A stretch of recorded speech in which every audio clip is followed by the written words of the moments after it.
তোমরা সবাই কেমন আছো? আশা করি ভালো আছো, সুস্থ আছো এবং স্বাস্থ্যবিধি মেনে বাসায় অবস্থান করছো। তোমাদের সাথে আজকে আমার বায়োলজি ক্লাস। গত ক্লাসে আমরা অষ্টম অধ্যায় শুরু করেছিলাম, রেচন প্রক্রিয়া শুরু করেছিলাম। রেচন প্রক্রিয়ায় বৃক্কের কাজ পর্যন্ত আমরা পড়েছিলাম, তাই তো? হ্যাঁ, আজকে আমরা এর পরের থেকে শুরু করব, পরের স্টেপ থেকে শুরু করব। আমাদের এর পরের স্টেপ হচ্ছে অসমো রেগুলেশনে বৃক্কের ভূমিকা। আজকে যারা যারা দেখছো তারা কিন্তু অবশ্যই কমেন্ট বক্সে কি করবে, নিজের নাম, রোল নাম্বার এবং কোন শিফটে আছো সেটা লিখে অবশ্যই কমেন্ট করবে, ঠিক আছে? আচ্ছা, ঠিক আছে, তাহলে আমরা আজকে শুরু করি আমাদের আজকের লেসন। আজকে আমরা পড়বো হচ্ছে তোমার অসমো রেগুলেশনে বৃক্কের ভূমিকা পড়বো। তারপর হচ্ছে বৃক্কে যে পাথর হয় বা কিডনিতে যে আমাদের পাথর হয় সেটা কেন হয়, বা পাথর হলে আমাদের কি কি লক্ষণ আমরা বুঝতে পারি, কি কি লক্ষণ দেখে আমরা বুঝতে পারবো যে আমাদের কিডনিতে সমস্যা দেখা দিচ্ছে, সেগুলো পড়বো। তারপর একটা ইম্পর্টেন্ট জিনিস পড়বো যেটা আমি চিত্র এঁকে রেখেছি, সেটা হচ্ছে ডায়ালাইসিস। বৃক্কের ডায়ালাইসিস অর্থাৎ হচ্ছে আমাদের কিডনিতে যখন দেখা যায় কিডনি স্বাভাবিক অকার্যকর হয়ে যায়, অর্থাৎ স্বাভাবিক কার্যক্রমে অক্ষম হয়ে যায়, তখন আমরা কৃত্রিম ভাবে ডায়ালাইসিস মেশিনের মাধ্যমে কি করি, শরীর থেকে বর্জ্য পদার্থগুলো বের করে দিই। এই যে ডায়ালাইসিস মেশিনে কিভাবে এই বর্জ্য পদার্থ নিষ্কাশিত হয় সেই প্রক্রিয়াটা আমরা পড়বো। তারপর হচ্ছে ডায়ালাইসিস ছাড়া আরেকটা প্রক্রিয়ায় আমরা কিডনি সচল করতে পারি, সেটা হচ্ছে কিডনি প্রতিস্থাপন। অর্থাৎ অন্য ব্যক্তি থেকে কিডনি নিয়ে আমরা যেভাবে কিডনিটা একটা কিডনির জায়গায় একটা কিডনি প্রতিস্থাপন করার মাধ্যমে অচল কিডনির জায়গায় আমরা সচল কিডনি প্রতিস্থাপনের মাধ্যমে কি করতে পারি, রোগীকে সুস্থ করতে পারি।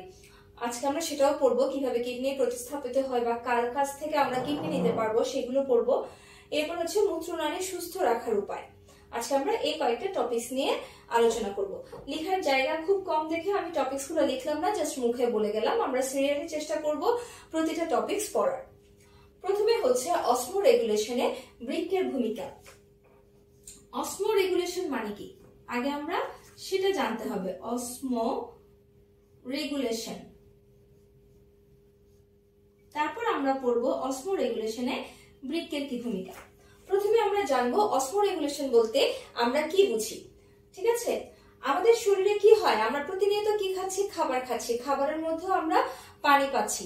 আবার খাবার ছাড়াও আমরা কি করি, প্রত্যেক যখনই আমাদের পানি পিপাসা পায়, হয়তো আমরা একটা কাজ করলাম, পানি পিপাসা লাগলো, আমরা পানি খেলাম, তারপরে হচ্ছে খাবারের সাথে পানি খেলাম, বিভিন্ন কারণে আমরা পানি পান করি। তো আমাদের শরীরে দেখা যায় আমরা যে পানিটা পান করি সবগুলো পানি কিন্তু আমাদের শরীরের জন্য প্রয়োজনীয় হয় না বা আমাদের শরীরের কাজে লাগে না। আমাদের শরীরে যে বিভিন্ন বিপাকীয় প্রক্রিয়া চলে সেগুলোতে কাজে লাগছে না। কিছু পানি আমাদের শরীরের যেগুলো আমাদের শরীরে বিভিন্ন বিপাকীয় কাজের জন্য ব্যবহৃত হয় সেগুলো আমাদের শরীরে থাকে, আর বাকি পানিগুলো কি হয়, এই যে ইউরিয়া ঘটিত বা নাইট্রোজেন ঘটিত বর্জ্য পদার্থে পরিণত হয়ে আমাদের শরীর থেকে বের হয়ে যায়। অসমো রেগুলেশন হচ্ছে এমন একটা প্রক্রিয়া যেটা আমাদের শরীরে পানির ভারসাম্য রক্ষা করে। তাহলে অসমো রেগুলেশন মানে আমরা কি বুঝি? অসমো রেগুলেশন মানে হচ্ছে যে প্রক্রিয়ায় প্রাণীদেহে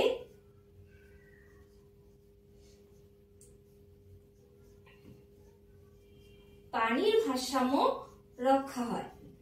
পানির ভারসাম্য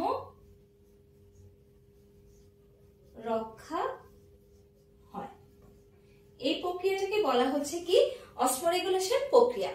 অর্থাৎ আমাদের শরীরে এই প্রক্রিয়াটা কন্টিনিউয়াস চলমান থাকে এবং এই প্রক্রিয়ায় আমাদের শরীরে কি হয়, পানির যে ভারসাম্যটা, যতটুকু পানি দরকার ঠিক ততটুকু পানি আমাদের শরীরে থাকে এবং বাকি পানিটুকু বের হয়ে যায় রেচন প্রক্রিয়ার মাধ্যমে। এই প্রক্রিয়াটাকে আমরা বলছি কি, অসমো রেগুলেশন। এই অসমো রেগুলেশনে বৃক্ক একটি গুরুত্বপূর্ণ ভূমিকা পালন করে। আমরা জানি বৃক্কে হচ্ছে মূলত কি, প্রধান রেচন অঙ্গ, তাই না? আমাদের শরীরের প্রধান রেচন অঙ্গ বৃক্ক, আমরা গত ক্লাসে জেনেছি। তো এই বৃক্ক কি করে, অসমো রেগুলেশনে বৃক্কের ভূমিকা কেন থাকবে? কারণ হচ্ছে বৃক্ক আমাদের শরীর থেকে অতিরিক্ত পানিটা বের করে দেয়। এই কারণে আমরা বলতে পারি অসমো রেগুলেশনে বৃক্ক একটি গুরুত্বপূর্ণ ভূমিকা পালন করছে। নেক্সট আমরা চলে যাব বৃক্কে পাথর। বৃক্কের পাথর বা কিডনিতে পাথর।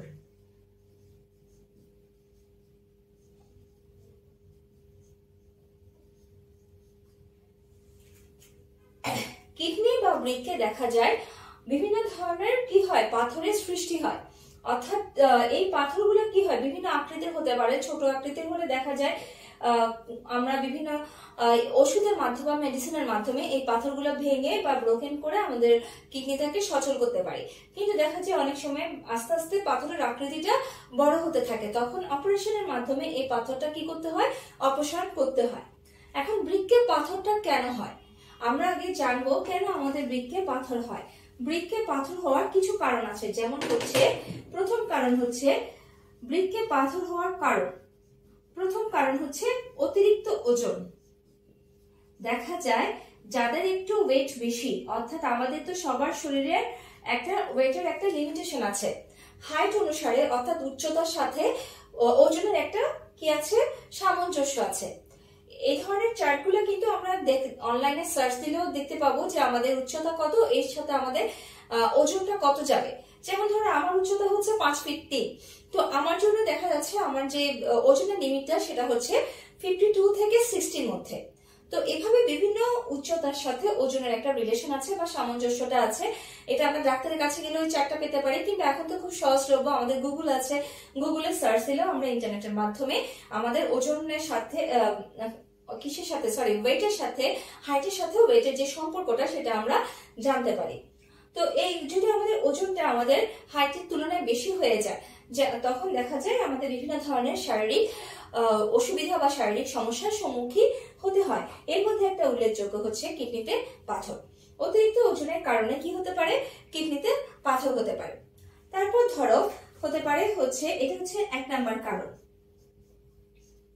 আরেকটা কারণ হচ্ছে আমাদের শরীরে দেখা যায় কি পানির পরিমাণটা যদি কমে যায়, অর্থাৎ আমরা পানি যদি কম খাই, পানি কম পান করা হলে,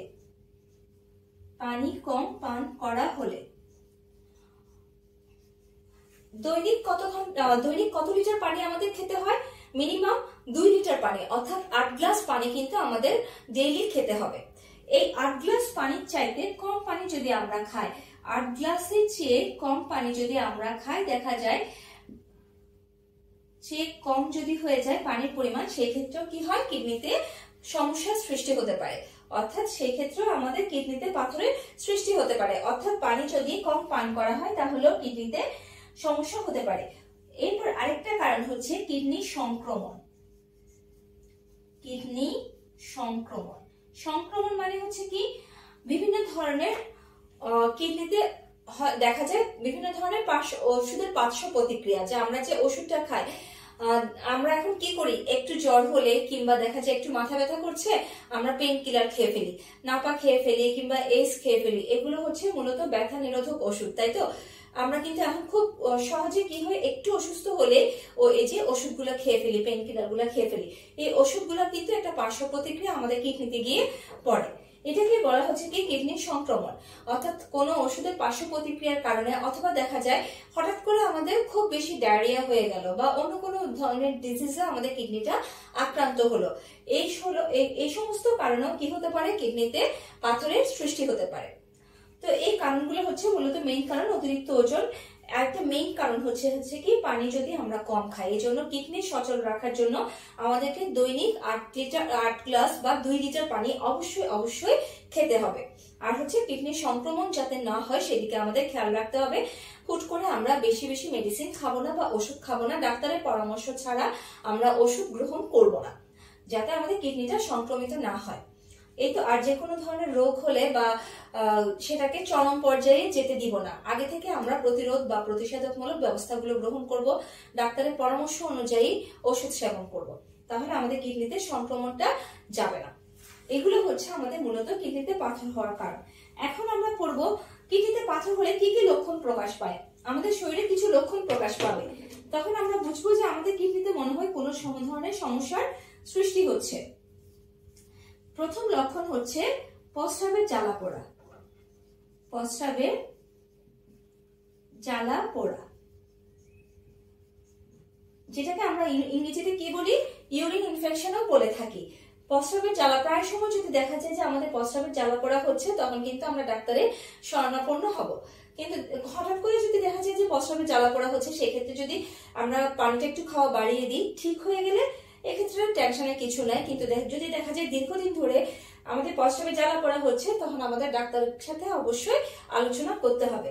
তারপর হচ্ছে আরেকটা ইম্পর্টেন্ট সিমটম হচ্ছে প্রস্রাবের সাথে রক্ত যাওয়া, প্রস্রাবের সাথে রক্ত বের হওয়া। তারপর আরেকটা সিমটম আছে যেটা হচ্ছে আমাদের কোমর ব্যথা, কোমর ব্যথা। যদি আমরা দেখি কয়েকদিন ধরে 2-3 দিন ধরে টানা কোমর ব্যথা করছে, সেক্ষেত্রে আমরা অবশ্যই ডাক্তারের শরণাপন্ন হব। এই সিমটম গুলো দেখা যাওয়ার সাথে সাথে আমরা কিন্তু চেষ্টা করব যাতে ডাক্তারের শরণাপন্ন হওয়া যায় আর বেশি বেশি করে পানি খাওয়া হয়, তাহলে আমরা কিন্তু কিডনিতে পাথর বা এই রোগটা এড়িয়ে যেতে পারি। এই হচ্ছে আমার কিডনিতে বা বৃক্কে কেন পাথর হয়, আবার হচ্ছে পাথর হওয়ার পর আমাদের যে লক্ষণগুলো শরীর প্রকাশ করবে সেগুলো সম্পর্কে আমরা একটু পড়লাম। এই ডিটেলস কিন্তু আমাদের বইয়ে আরো কিছু লেখা আছে যেগুলো তোমরা পড়ে নিবে। এখন আমরা চলে যাব হচ্ছে নেক্সট, যেটা ইম্পর্টেন্ট আমাদের কিডনি ডায়ালাইসিস। একটু চলে গেছে, এটা হচ্ছে শিরা। এই যে কিডনিতে পাথর হচ্ছে বা কিডনি সংক্রমণ হয়েছে, এসব কারণে যদি কিডনি দেখা যায় স্বাভাবিক কার্যকারিতা বা স্বাভাবিক কার্যক্রমে অক্ষম হয়ে যায়, কার্যক্রম সম্পাদনে অক্ষম হয়ে যায়, তখন আমরা রোগীকে যখন ডাক্তারের শরণাপন্ন হই তখন ডাক্তার সাজেস্ট করে কি ডায়ালাইসিস মেশিনের মাধ্যমে তার শরীরে যে নাইট্রোজেন ঘটিত বর্জ্য পদার্থগুলো থাকে সেই নাইট্রোজেন ঘটিত বর্জ্য পদার্থগুলো যাতে আমরা বের করে ফেলি। এই যে বৃক্কে বা কিডনিতে পাথর হয়, পাথরগুলো যদি ছোট আকৃতির হয় সেক্ষেত্রে কি হয় না আমরা বুঝতে পারি না, কিন্তু পাথরগুলো যখন দেখা যায় কোথায় চলে আসে, প্রস্রাবের নালীতে চলে আসে, তখন প্রস্রাব হতে বাধা প্রদান করে, অর্থাৎ আমাদের শরীর থেকে তখন নাইট্রোজেন ঘটিত বর্জ্য পদার্থগুলো সহজে বের হতে পারে না। এক্ষেত্রে আমরা ডাক্তারের শরণাপন্ন হই এবং ডাক্তার আমাদেরকে কিডনি ডায়ালাইসিসের পরামর্শ দিয়ে থাকে। এখন কিভাবে ডায়ালাইসিস মেশিনটা কাজ করে সেটা সম্পর্কে আমরা একটু দেখব। এই যে আমাদের মূল ডায়ালাইসিস মেশিন হচ্ছে এই যে এখানে আমাদের দেওয়া আছে চিত্রে যে আমরা আঁকলাম ডায়ালাইসিস টিউব, এখানে ডায়ালাইসিস টিউব গুলো আছে। এই ডায়ালাইসিস টিউবের কাজ হচ্ছে আমাদের শরীর থেকে যে নাইট্রোজেন ঘটিত বর্জ্য পদার্থ সমৃদ্ধ যে রক্তটা, সেই রক্তটা এখানে ডায়ালাইসিস টিউবের মধ্যে যায় এবং ডায়ালাইসিস টিউব কি করে তার কর্মক্ষমতার মাধ্যমে কিছু অংশ যেগুলো বর্জ্য পদার্থ ইউরিয়া বা ইউরিক অ্যাসিড এই সমস্ত বা নাইট্রোজেন ঘটিত ক্রিয়েটিনিন অন্যান্য বর্জ্য পদার্থগুলো কি করবে এখানে এসে জমা হবে, অর্থাৎ বর্জ্য পদার্থের জন্য আলাদা একটা কি থাকবে, আমার এখানে একটা ফানেল আকৃতির বস্তু থাকবে যেখানে আমার নাইট্রোজেন ঘটিত বর্জ্য পদার্থগুলো জমা হবে। আবার এখানে একটা ফানেল আকৃতির বস্তু থাকবে যেখানে ডায়ালাইসিস টিউব থেকে পরিশোধিত রক্তটা এখানে এসে জমা হবে বা ডায়ালাইসিস ফ্লুইডটা এখানে এসে জমা হবে। সেই ফ্লুইডটা আবার কি করবে, এই যে দেখতে পাচ্ছ এখানে একটা ডায়ালাইসিসের অংশ দেখতে পাচ্ছ, ডায়ালাইসিস টিউবের যে প্রান্তটা, এই প্রান্তটা গিয়ে আমার শিরাতে যাবে, শিরাতে গিয়ে এখানে তোমার পরিশোধিত যে রক্তটা সেটা পুনরায় আমাদের শরীরে প্রবেশ করবে। তাহলে প্রথম কাজটা হচ্ছে কি, এখানে একটা রোগীর হাত আমি আঁকার চেষ্টা করেছি, দেখো এই হাতে শিরা আছে এবং ধমনী আছে, শিরা এবং ধমনীর মাধ্যমে কি হয় আমাদের শরীরের রক্ত চলাচলগুলো বিভিন্ন ধরনের কর্মকাণ্ডে অংশ নেয়। তো প্রথমে ধমনীর সাথে ডায়ালাইসিস টিউবের একটা প্রান্ত যুক্ত থাকবে, এই ডায়ালাইসিস টিউবের একটা প্রান্ত এখানে যে ধমনীর সাথে যুক্ত আছে, এই ধমনী থেকে ডায়ালাইসিস টিউব কি করবে, এই ডায়ালাইসিস মেশিনের মাধ্যমে রক্তটা সে নিয়ে যাবে, অর্থাৎ এই রক্তের সাথে কি থাকবে, রক্তের সাথে আমার নাইট্রোজেন ঘটিত বর্জ্য পদার্থটা মিশ্রিত থাকবে, এখান থেকে নিয়ে যাবে। নিয়ে যাওয়ার পর এখানে একটা মেশিন আছে, এই মেশিনটা পাম্প মেশিন হিসেবে কাজ করে, এটাকে মূলত বলা হয় পাম্প মেশিন বা পাম্পার। এখানে যে পাম্পটা আছে এই পাম্পারের মাধ্যমে আমার শরীর থেকে এই যে হাতের এখানে যে ধমনী আছে, ধমনীও আছে শিরাও আছে, আমাদের ধমনীর একটা প্রান্তের সাথে ডায়ালাইসিস মেশিনের একটা প্রান্ত আমরা যখন অ্যাটাচ করে দিব তখন ধমনী থেকে পাম্পের মাধ্যমে রক্তটা নিয়ে নেবে, রক্তের সাথেও আমার কি যাবে, রক্তের সাথে আমার এই ফ্লুইডটা চলে যাবে যেখানে আমার নাইট্রোজেন ঘটিত বর্জ্য পদার্থটা আছে। এই পাম্পার মেশিনটা কালেকশন করলো, রক্তটা কালেকশন করলো, নিয়ে সে যাবে হচ্ছে ডায়ালাইসিস টিউবের মধ্যে। ডায়ালাইসিস টিউবটা কি করবে, রক্তটাকে পরিশোধিত করবে, পরিশোধিত করে এক প্রান্তে চলে যাবে বর্জ্য পদার্থ, আরেকটা ফানেলে তোমার জমা হবে হচ্ছে আমার যে পরিশোধিত ফ্লুইডটা, ডায়ালাইসিস ফ্লুইডটা, অর্থাৎ এখানে পরিশোধিত রক্তটা জমা হবে, এই রক্তটার আবার ডায়ালাইসিস মেশিনের অপর প্রান্ত আমার শিরার সাথে যে যুক্ত থাকবে সেই শিরাতে এসে সে রোগীর শরীরে বহন করবে। এই হচ্ছে আমার মূলত ডায়ালাইসিস বা ডায়ালাইসিসের কাজ।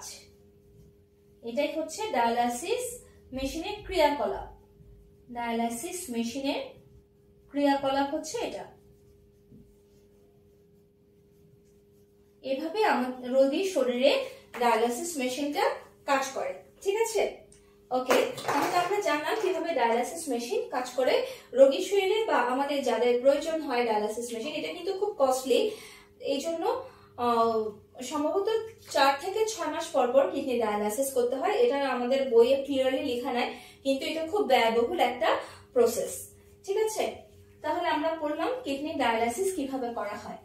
এখন আমরা নেক্সট চলে যাব হচ্ছে কিডনি প্রতিস্থাপন। কখন আমরা কিডনি প্রতিস্থাপন করব? যখন ডায়ালাইসিস মেশিনেও কাজটা হবে না, অর্থাৎ রোগী যখন ডায়ালাইসিস মেশিন ইউজ করতে অক্ষম হবে, তখন আমরা কিডনি প্রতিস্থাপনে চলে যাব। ডায়ালাইসিস মেশিনে যখন কাজ হবে না, রোগীর অবস্থা যদি দেখা যায় কিডনিটা একেবারে অকার্যকর হয়ে পড়েছে, সেই ক্ষেত্রে আমরা কিডনি প্রতিস্থাপনে চলে যাব। তো কিডনি প্রতিস্থাপনে একটা ইম্পর্টেন্ট জিনিস হচ্ছে ব্রেন ডেড। ব্রেন ডেড অর্থাৎ ব্রেন মানে কি? আমাদের যে মস্তিষ্ক, সেটাকে তো আমরা ব্রেন বলি, আর ডেড মানে তো জানি মৃত্যু। আমাদের মস্তিষ্কের মৃত্যু হবে, কিন্তু অন্যান্য অঙ্গগুলো সচল থাকা অবস্থায় কিডনিটা নিয়ে ফেলতে হবে। যখন কোনো ব্যক্তি মারা যাবে, তখন তার ব্রেন ডেড থাকা অবস্থায় কিডনিটা নিয়ে ফেলে রোগীর শরীরে প্রতিস্থাপিত করতে হবে। অর্থাৎ মারা যাওয়ার 24 থেকে 48 ঘন্টার মধ্যে, খুব ভালো হয় হচ্ছে 24 ঘন্টার মধ্যে। 24 ঘন্টার মধ্যে কি হয়? ব্রেন ডেডটা হয়, অর্থাৎ রোগী বা ব্যক্তিটি মারা যাচ্ছে কিন্তু তার অন্যান্য অঙ্গগুলো তখনও সচল থাকে। সেই অবস্থায় আমরা কিডনিটা নিয়ে ফেলতে হবে। নিয়ে ফেলে ওই মৃত ব্যক্তির কিডনিটা অসুস্থ রোগীর কিডনিতে প্রতিস্থাপিত করতে হবে। আর যদি আমরা দেখা যায় মৃত ব্যক্তি থেকে না নিয়ে অন্য কোনো সচল ব্যক্তি থেকে নিতে চাই, সেক্ষেত্রেও একটা কিডনি দিয়ে কিন্তু চলা যায়। তো যার ক্ষেত্রে দুটো কিডনি ভালো আছে, সুস্থ আছে, সে কিন্তু একটা কিডনি দিয়ে তার নিকট আত্মীয়কে কি করতে পারে? কিডনি প্রতিস্থাপনে সাহায্য করতে পারে। কিন্তু এই কিডনি প্রতিস্থাপনে মূলত হচ্ছে কিছু জিনিস মেনটেন করা হয়। সেটা হচ্ছে মা, বাবা, ভাই, বোন, খালা, মামা, চাচা, ফুফু, এদের মধ্য থেকে কিডনিটা প্রতিস্থাপন করতে হয়। অর্থাৎ নিকট আত্মীয় ছাড়া অন্য কারো থেকে কিডনি প্রতিস্থাপন করা উচিত নয়। এবং এই কিডনি প্রতিস্থাপনও কিছু জিনিস তোমাকে খেয়াল রাখতে হবে। সেটা হচ্ছে কিডনি প্রতিস্থাপন করতে গেলে আমাদের অবশ্যই ব্লাড গ্রুপটা মিলতে হবে, টিস্যু ম্যাচিং করতে হবে। এই জন্য দূরের কোনো মানুষ থেকে না নিয়ে নিকট আত্মীয় থেকে নিয়ে কিডনি প্রতিস্থাপন করার ক্ষেত্রে বেশি জোরারোপ করা হয়েছে। এই হচ্ছে মূলত আমাদের কিডনি প্রতিস্থাপনের যে ব্যাপারটা, সেটা। ব্রেন ডেড ব্যাপারটা মাথায় রাখবা। ব্রেন ডেড কি, এটা কিন্তু আমাদের সবসময় পরীক্ষায় আসে। এখন হচ্ছে আমাদের লাস্ট টপিক, সেটা হচ্ছে কিছু সতর্কতাও আমাদের মেনে চলতে হবে আমাদের শরীরকে সুস্থ রাখার জন্য, আমাদের কিডনিকে সুস্থ রাখার জন্য কিছু সতর্কতা মেনে চলতে হবে। এই সতর্কতাগুলো হচ্ছে কি, বা মূত্রনালী সুস্থ রাখার উপায়। অর্থাৎ আমাদের মূত্রনালী যদি সুস্থ থাকে, আমাদের কিডনিটাও কি হবে? সুস্থ থাকবে। সতর্কতাগুলো হচ্ছে, প্রথম হচ্ছে আমাদের কি করতে হবে? অবশ্যই দৈনিক 8 গ্লাস করে পানি পান করতে হবে। 8 গ্লাস পানি পান করতে হবে। তারপর হচ্ছে অকারণে পানি খাওয়া যাবে না। অর্থাৎ আমাদের যখনই পিপাসা লাগবে শুধুমাত্র আমরা তখনই পানি খাবো। প্রয়োজনের অতিরিক্ত পানিও আমরা পান করব না। প্রয়োজনে অতিরিক্ত পানি পান থেকে বিরত থাকা। প্রয়োজনে অতিরিক্ত পানি পান থেকে বিরত থাকা। পানি পান হতে বিরত থাকা। তারপর হচ্ছে আরেকটা ইম্পর্টেন্ট জিনিস, সেটা হচ্ছে ধূমপান না করা। এই ধূমপানটা কিন্তু আমাদের শরীরে নানা ধরনের রোগের সৃষ্টি করে। ধূমপান না করা। শরীর দুর্বল লাগলে আমরা কি খাবো না? স্যালাইন খাবো না। শুধুমাত্র ডায়রিয়া হলে আমরা স্যালাইন খাবো। শরীর আমরা দেখা যায় যে বেশি ঘামছি, স্যালাইন খেয়ে ফেললাম, কিংবা শরীর দুর্বল অনুভব করছি, স্যালাইন খেয়ে ফেললাম। স্যালাইনটা কিন্তু আমাদের শরীরের জন্য ক্ষতিকর। শুধুমাত্র ডায়রিয়া হলে আমাদের শরীর থেকে যেহেতু বারবার কি হয়, পানি বের হয়ে যাচ্ছে, লবণ বের হয়ে যাচ্ছে, সেই ক্ষেত্রে আমরা শুধুমাত্র স্যালাইনটা খাবো। অকারণে আমরা স্যালাইন খাবো না। অকারণে বা দুর্বল লাগলে আমরা স্যালাইন খাবো না। অকারণে স্যালাইন খাওয়া থেকে বিরত থাকা।